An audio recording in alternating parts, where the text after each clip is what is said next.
Okay, mag-aral po tayo. Ano po bang ibig sabihin ng anthropomorphism?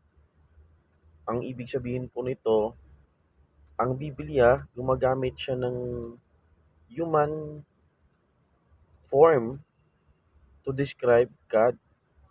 For example, may mata ang Diyos, may kamay ang Diyos, merong katawan ng Diyos.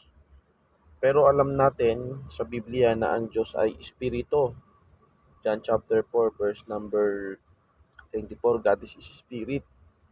Pero para mas maintindihan natin, merong mga anthropomorphism.